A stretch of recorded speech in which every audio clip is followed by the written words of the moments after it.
This is Terry Babcock-Loomish from Cold Spring, New York. Radiolab is supported by MailChimp. More than 5 million people and businesses around the world use MailChimp to send email newsletters. More at MailChimp.com. Quiet. You're listening to Radio Lab, the podcast from New York Public Radio. Public Radio WNYC. And NPR. Hey, I'm Chad Abumrad. And I'm Robert Krulwich. This is Radio Lab, the podcast. And let me just throw something out here to set up what is going to be an awesome podcast. New Year's resolutions, okay?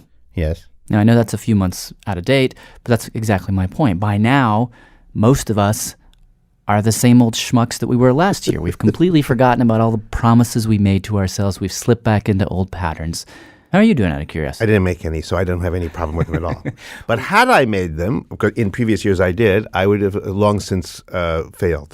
Since failed. Now, do you ever wonder why, with things like New Year's resolutions, which require willpower, why none of us are any good? Well, I'm not sure none of us. I know people. I'm married to a person who seems to be able to make a resolution and fiercely and determinedly stick to it. See, there you go. See, some of us can do it, some of us can't. Because I was born under a dark star. There you go. See, the real question is, are some of us just doomed because we're born under a dark star to not have willpower while others do have it? Or is it something that can be taught? Do you ever wonder about that? Yeah. Hello, test. Yeah. So you're monitoring the sound, right? Well, I want to introduce you to somebody. His name's Walter. Walter Michel. He's a psychologist At Columbia University in the psychology department. So what's going to happen is... And if you've ever asked yourself questions about willpower, like, what is it exactly? How does it work? If I don't have it, can I get it? Well, he has done a remarkable study. So are we ready to go?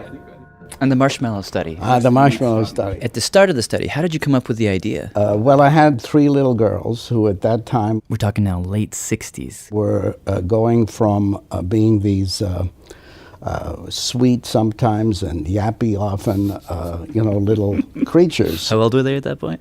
Well, they ranged in age from 2 to 5. And what any parent immediately knows is that when kids start going into the 4th year of life, a lot happens to them. Like, he noticed that one of his daughters, who had just hit 4, suddenly she could delay gratification. Yeah. Almost all of a sudden. If he told her, look, I know you want that, I don't know, pack of bubble gum, but don't whine, don't complain. When we get home, I'll give you something better.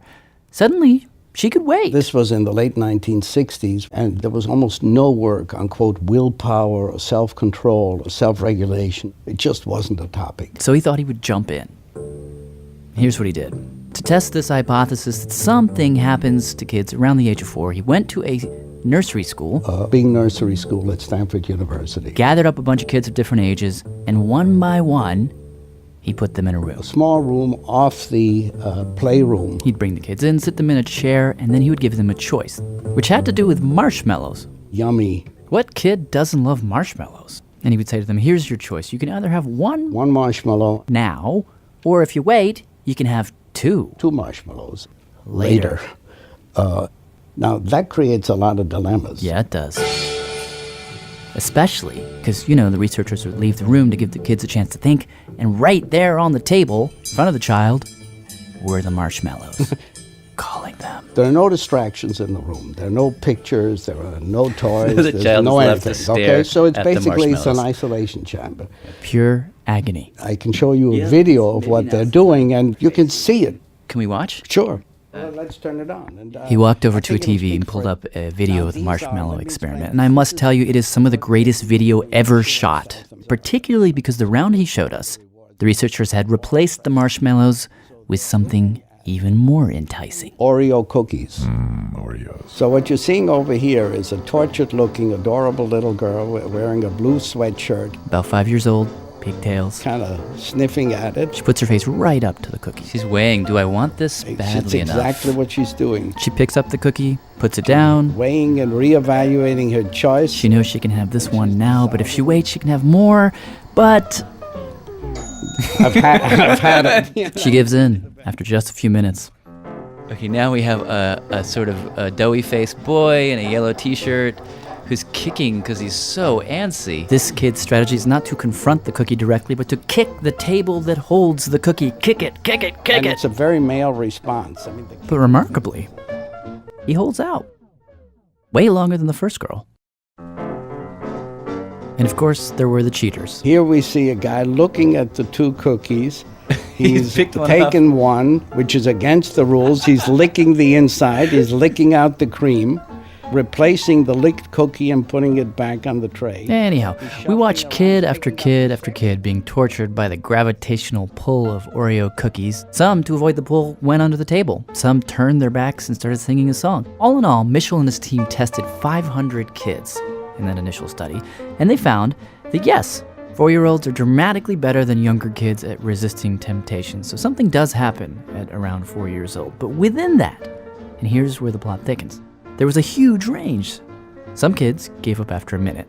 Others could last 20 minutes. And most fell somewhere in the middle, where they could resist the cookie for about 7 minutes, 8 minutes, that's the average. all depending on age and what the goodies are and so on. Now, in and of itself, there's nothing too surprising here. He basically confirmed his hypothesis. But what is amazing, truly amazing, is what happens next. I just was sitting around the kitchen table with my kids about 5-6 years after the studies began. And he was talking with his kids, and he knew that they still went to school, this is now 5 or 6 years later, with some of those kids from the initial study. So he's asking them, You know, how is Jenny doing? And how's Cecily doing? This was just totally informal. and his kids told him, well, Cecily's doing fine. Jenny, not so good. And he began to realize a weird pattern. The kids, like Cecily, who he remembered had been good at waiting for the marshmallow back in the study, well, they Seemed to be the ones who were doing better. were doing better at school. And suddenly, on a very small end, very small sample, it looked like there were differences here. Could there be a relationship between the number of seconds these kids waited when they were 4 and how they're doing when they're 10 and 11 and 12? So what we did, beginning when these kids were 15 years old, 14 to 17 years old, was the first follow-up wave.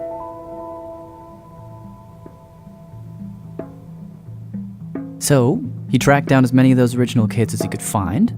And just for starters, he looked at their SAT scores. Now keep in mind, this is 10 years later, and some stupid little test that a kid takes when they're 4 that has to do with resisting a marshmallow and how many seconds they can resist should not, I repeat, not have anything to do with how they do on their SAT scores, which is one of the most important tests they're ever going to take. But we found remarkable correlations between the actual SAT scores and seconds of delay time. in other words, the kids who waited the longest when they were 4, staring at the Oreos, did better on the SATs than the kids who just gave up immediately? Yes. How much better? Significantly. The differences are so big. That's Jonah Lehrer, science writer, often a guest on this show, who's also reporting about these follow-up studies. You know, the difference between a kid who can wait 1 minute for the marshmallow and a kid who can wait 20 minutes, the difference in the SAT scores is 210 points. No way. Yeah, this isn't, fiddling at the margins.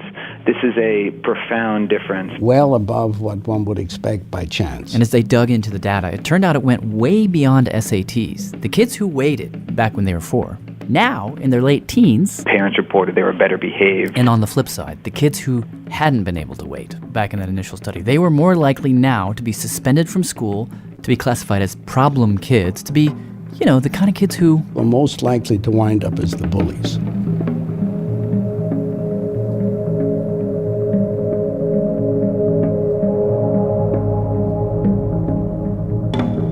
The results were so odd and strong that Mitchell and his team decided to keep following those kids up through their teens, into their 20s and 30s and beyond. So this is now roughly 40 years because they're about 44, 45 at this point. We're still in touch with over 250. And they've expanded the kind of data that they're keeping track of.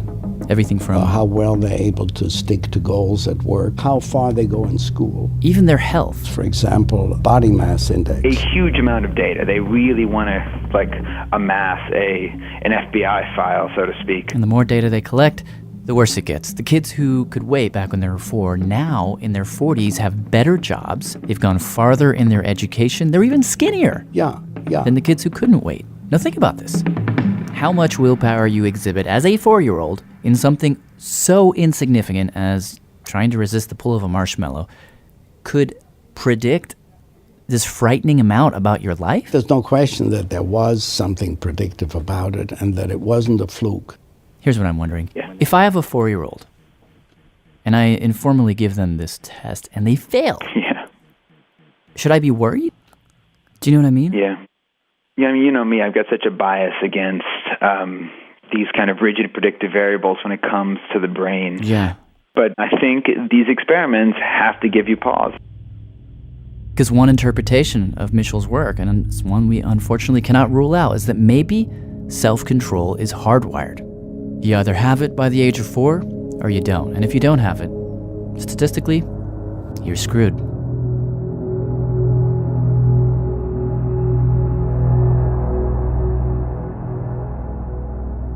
But there's another way to interpret this. Thankfully.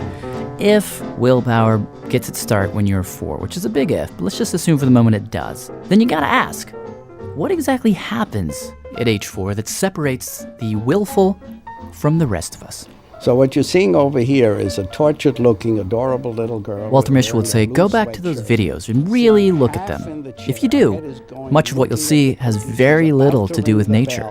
She's looking at it, she's withdrawing from it, and she's holding her breath. The first thing you notice, he says, is that every kid is in agony. Even the good kids. They are not models of strength. They are suffering too. Because Oreo cookies, man, they're good.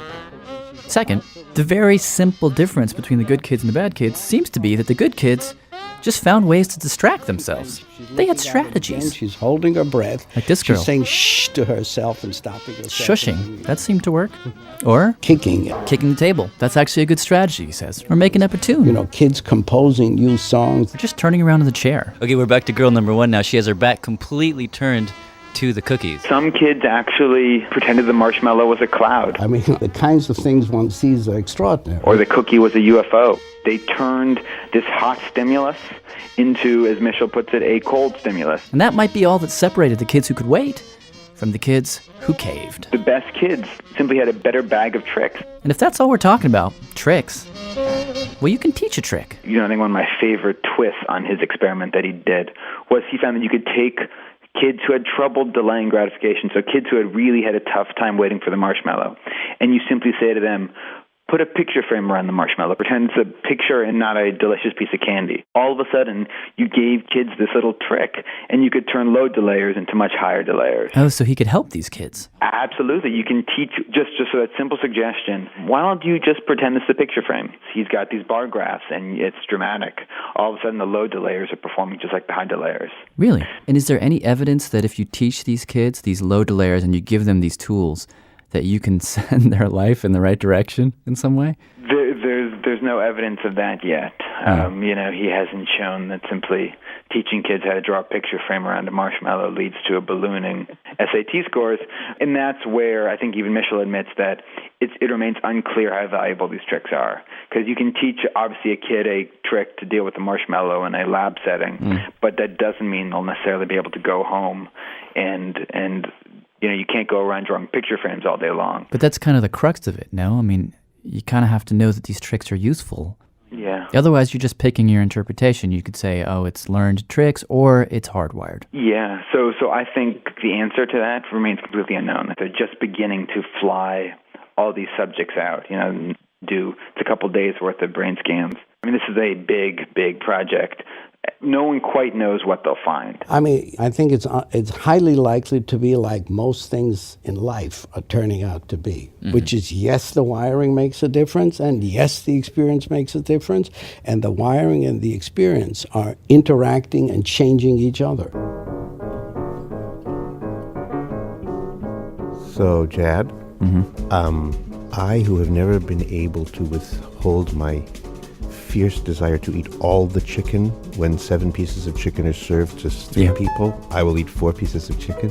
And yet somehow I have gone through most of my life holding a job. Doing quite well. So, you know, I think before people take Mr. Mischel's views too close to heart, remember there are outliers. There are people who have grabbed the marshmallow early and yet who have somehow thrived. That's right. I want them to know that. Anyhow, Radiolab is funded by the Alfred P. Sloan Foundation, the Corporation for Public Broadcasting, Yay! and the National Science Foundation. Yay! I'm Jad Abumrad. And I'm Robert Krulwich. See you later.